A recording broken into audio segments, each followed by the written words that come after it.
Delhi NCR में तापमान में लगातार हो रही गिरावट और चल रही शीतलहर उन लोगों के लिए आफत बनी हुई है जो घर से बेघर हैं।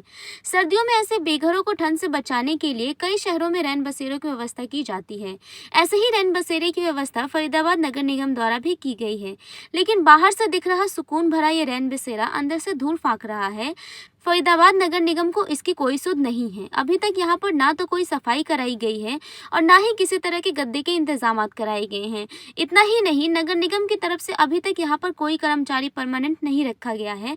नज़दीक ही बूस्टर पंप के कर्मचारी को इसकी चाबी दी गई है। नहीं, रैन बसेरे में नहीं है, मेरी बूस्टिंग पर ड्यूटी हैगी। 16A के बूस्टिंग पर ड्यूटी हैगी मेरी, और रैन बसेरे की हमारे को चाबी दी गई हैगी। इसलिए हम यहाँ का थोड़ा सा काम धाम संभाल लेते हैं, लेकिन यहाँ पर कोई साफ सफाई नहीं हैगी और ना ही कोई व्यवस्था की गई किसी आने जाने के लिए।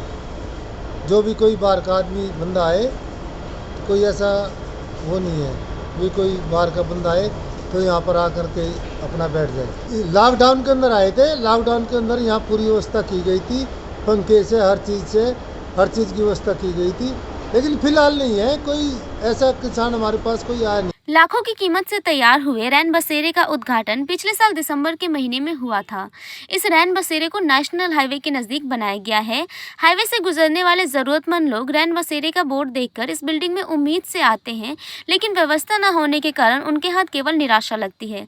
हालांकि जिला प्रशासन द्वारा सभी रैन बसेरों को दुरुस्त करने के आदेश दे दिए गए हैं और जिला उपायुक्त के मुताबिक सभी रैन बसेरों में कोविड-19 की गाइडलाइंस का ध्यान रखा जाएगा। ज़रूरत पड़ने पर हरियाणा रोडवेज की पुरानी बसों की भी मदद ली जाएगी। हमारे यहाँ पर 2 संस्थाएं हैं जो कि रैन बसेरे चलाती हैं। एक म्यूनिसिपल कॉरपोरेशन फरीदाबाद के हैं और जिला रेड क्रॉस सोसाइटी के हैं। तो इन दोनों संस्थाओं को मिलाकर जितने भी ज़रूरतमंद लोग हैं उनके लिए रैन बसेरे अलग अलग लोकेशंस पर चलाए जा रहे हैं।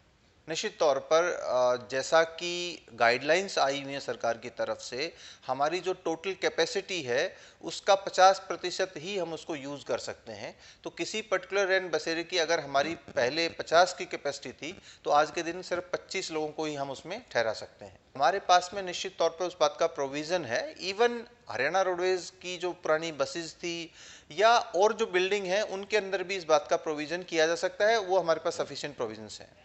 देखिए, उसको ठहरने के लिए जगह के अलावा वहाँ पर बिस्तर है और बिजली पानी की सुविधाएं हैं, और कोई भी व्यक्ति जो ज़रूरतमंद और विशेष तौर पर जो होमलेस लोग होते हैं उनके लिए बनाया जाता है, ताकि सर्दी के मौसम के अंदर जब इतना हार्श विंटर है जहाँ ये जानलेवा साबित हो सकता है, उससे बचाने के लिए रैन बसेरों की ज़रूरत महसूस की गई थी। और हरियाणा सरकार के ये निर्देश हैं कि जितने भी ज़रूरतमंद लोग हैं उनके लिए सफिशिएंट मात्रा के अंदर रैन बसेरों का प्रयोजन किया जाए।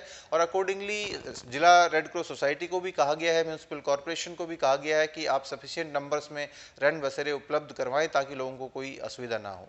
खबरों की विस्तार से जानकारी के लिए सब्सक्राइब करें हमारा चैनल और क्लिक करें बेल आइकन पर, ताकि कोई भी खबर आपसे अछूती ना रह सके।